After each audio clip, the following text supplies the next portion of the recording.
ሰላም ጤና ይስጥልን ውድ አድማጮቻችን፣ ይህ ጎጃም ደጋ ኒውስ ነው። በጥሞና ይከታተሉን።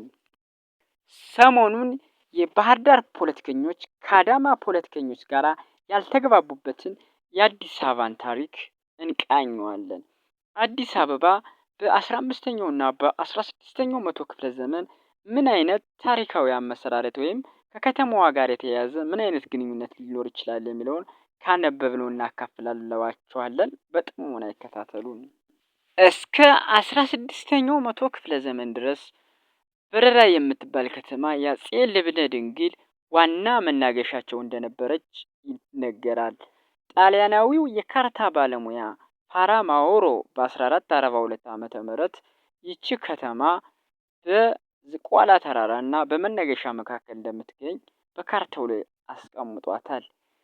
ነገር ግን የመናዊው ጸሐፊ አረብ ፋቂህ ይቺ ከተማ የንጉሱ ሰራዊት ከአዋሽ ወንዝ በስተደቡብ በኩል ከተሸነፈ በኋላ ይችን ከተማ የይፋቱ የአዳል ሱልጣኔቱ መሪ ግራኝ አህመድ ሙሉ በሙሉ እንዳቃጠላት ጽፏል። በ16ኛው መቶ ክፍለ ዘመን ክርስቲያን ነገስታትና የአዳል ሱልጣኔቶች እርስ በርሳቸው ጦርነት ማካሄድ ጀመሩ። ለ15 ዓመትም ውጊያ አካሄዱ። ከዛም በኋላ በወይናደጋ ጦርነት ግራኝ አህመድ ድል ተነሳ። አፄ ግላውዲዮስ የአፄ ሲኒሲኖስ ልጅ ግራኝ አህመድን በወይናደጋ ጦርነት አሸነፉ። በአንቲድል ወንበራና ሌሎች የቀሩት የግራኝ አህመድ ተከታዮች ወደ ሀረር ሄዱ። ከዛም በኋላ የክርስቲያን ነገስታት ጎንደርን ዋና ከተማቸው ሲያደርጉ የኢስላም ወይንም የአዳል ሱልጣኔት ሙስሊሞች ማለት ነው ሀረርን ዋና ከተማቸው አድርገው ቆይተዋል። ይህን ተከትሎ የኦሮሞ ጎሳዎች ከመዳወላቡ በመነሳት ሰፊውን የኢትዮጵያ ህዝብ ተቆጣጠሩት ማለት ነው። ከ16ኛው ወይም ከ1600 አንስቶ እስከ 1850 ድረስ ኢትዮጵያ ዋና ከተማዋን ጎንደር ስታደርግ የቀረው የኢትዮጵያ ክፍል ብዙም ተጽዕኖ ማሳደር አልቻሉም ነበር የክርስቲያን ነገስታት። ነገር ግን ከአፄ ቴዎድሮስ በኋላ ኢትዮጵያ አንድ የመሆን እድል ወይም አንድ ላይ ስትተዳደር ጀመረ። አፄ ምኒልክም ስልጣን ከተረከቡ በኋላ ዋና መነገሻቸውን ከአንኮበር ወደ እንጦጦ ተራራ ዞሩ።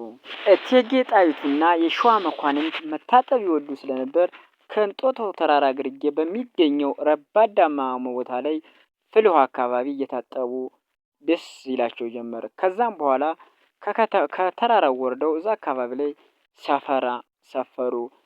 ይቺ ትንንሽ ቤቶችም ተሰሩ። እነዛ ቤቶችም እያደጉ አዲስ አበባ ከ1879 ዓመተ ምህረት ጀምሮ በሰፊው ተመሰረተች ማለት ነው። ከዚህም በኋላ አዲስ አበባ ለብዙ ዓመታት ያህል የኢትዮጵያ ዋና ከተማ ሆና ቆይታለች እስካሁንም ድረስ ማለት ነው።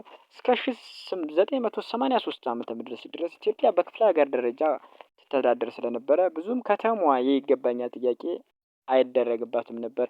ከ1983 በኋላ ኢትዮጵያ የጎሳ ፌዴራሊዝም ስርዓትን ከተከተለች በኋላ ከተማዋ ያጨቃጫቂ እየሆነች መጣች። የኦሮሚያ ፖለቲከኞች አዲስ አበባ ዙሪያዋን በኦሮሚያ ስለተከበበች የኦሮሚያ ናት በማለት ኦሮሞዎች ወይም የኦሮሞ ፖለቲከኞች አስተዳደሩንም ሁሉንም 100% መቆጣጠር ያለብን እኛ ነን እያሉ ሲከራከሩ ቆይተዋል ማለት ነው። አዲስ አበባ ወይም ሸገር ከ4 ሚሊዮን ህዝብ በላይ ያላት ሲሆን ይቺ ከተማ ራሷን በራሷ እንዴት አታስተዳድርም የሚለው ጥያቄ ይሆንብናል ማለት ነው።